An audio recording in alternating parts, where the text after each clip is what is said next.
there, I'm Dr. Nazanin Mooli, clinical psychologist, certified sex therapist, and host of the Sexology podcast. Today, we're going to talk about some of the common causes of your partner might not wanting to have sex with you or quote unquote having bad sex based on my conversation with hundreds of women in long-term partnership. Number one is neglecting your hygiene. Many of my clients, they say they want to have sex with their partner. I have a client that she was talking about how much she loves morning sex, but what gets in the way for her is her husband's morning breath. And we all might have morning breath at times. It's not the biggest deal, but some people are more concerned about it compared to others. So it's really helpful if you talk to your partner about what's important when it comes to hygiene, or develop a ritual around hygiene before sex. It could be maybe you and your partner going to shower together and then moving things along in the bedroom. Second cause is being mechanical and stuck in your head. Good sex is like a dance. You're following your partner's move, you're present with them, you're communicating with them. But if you are in your head, you're disconnected, you're just going through the script that you have in mind, like maybe a couple of the kisses, then we're doing a little bit of oral and then penetration, that might get in the way of your partner really enjoying sex. Number three is avoiding sexual conversation. If you are with your partner long term, it's really important to invest in being able to have good communication. And I know it's an investment in your time and energy, but our bodies change, our preferences change. And it's really helpful if we have a good toolbox outside the bedroom to talk about our preferences, things that we want, things we don't want, and things that are in our bucket list. Next is undermining your partner through everyday habits. Sometimes people say that my partner having this passive aggressive attitude outside the bedroom, they are always in the bad mood and during the week, and I just don't feel connected with them. That's why I'm not emotionally open, therefore I don't want to have sex with them. Sometimes having a good weekly date nights or daily habits that help you to really connect with your partner, such as having 5 minutes of heart-to-heart conversation after work, can be really meaningful to help your partner to feel more connected with you. Next is focusing only on the act, not the connection. Sometimes we are really into maybe trying this new position, or it's about a toy, or maybe we're going to a sex party or watching porn. We are really focusing on what's happening, and our partners, sometimes they feel that they are not valued. So the key for encouraging your partner to want to have great sexual experiences long term is to make them feel as a main event. Next one is pushing past hard boundaries.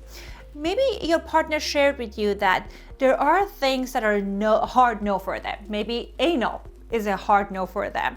And it's really important to don't bring it up, don't push them, don't assume it's a maybe, because whenever you're trying to push around the topic, whether in the bedroom or outside the bedroom, it leads to your partner feel unheard, invalidated, and that often leads for people not feeling that their partner really cares for them. Therefore, they're not open to have sex, or the sex that they have, it's more out of duty versus from the heart.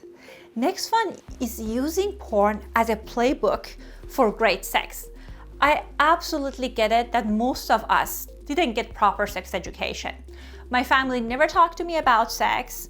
I didn't know what healthy sex looked like for couples in long term. And sometimes we're thinking about what we see in porn is something that we have to aspire to. But in reality, sex is really different when it comes to having sex with your long-term partner, because porn are very well edited snippets of actors' sexual encounters. And if we're trying to reenact that, we're definitely gonna get disappointed. Because our bodies are different, no one is editing our encounters, and also it gets in the way of us being connected with our partner in the moment. What I often hear from people when I ask them about their best sexual experiences, they're telling me about the experiences that they really felt seen and connected with their partner, when they felt that the partner is really wanting them. So that is the key. If instead of you thinking about, let's follow the script from porn, let's focus on being more present and connected with your partner. Another common issue that I see that lead to people having bad sex is when people are not investing in good seduction and foreplay with their partner. I get it. I know if you are with your partner long term, your hope is that your partner knows that you care about them, you want to have sex with them. But in reality, it's just really hard for many people to change their mindset from their other role of being a mother, employee, to being a lover to lover. When you're investing in seduction, maybe like tonight you guys are having your sex night, then from the morning you can start with sending sexy text messages or loving audio messages, or it could be giving your partner a mini massage or telling them during the day that I'm thinking of you. Those small gestures can help your partner to really connect with you in a lover to lover mode instead of parent to parent mode, or instead of wife to husband, because it's really important for people to feel that we are co-creating this erotic experience together. And the last one is about having poor conflict resolution strategies. This is the number one challenge that I see in people's life that gets in the way of them having good sexual experiences. First of all, let me tell you that every single couple, they have disagreement.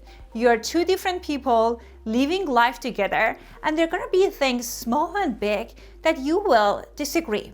But if you don't have good conflict resolution strategies, these fights can be really exhausting.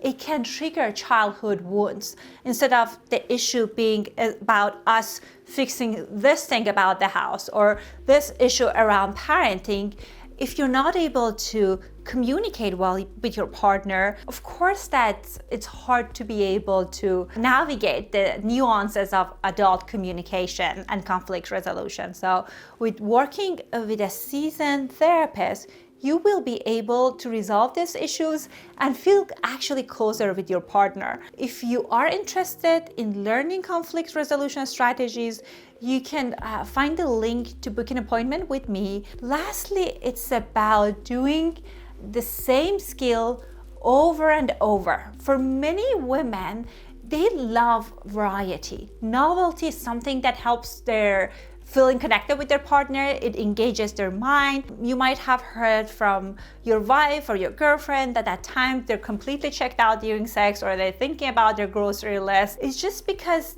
it's really hard for so many women to get engaged with their partner, remain engaged with their partner when they're doing the same thing over and over again. So if you are looking for new skills, you can find the link to our 100 ideas on spicing things today below this video. It's completely free. Let us know, what do you think lead to bad sex in long-term relationships? I'm so excited to hear about your experiences.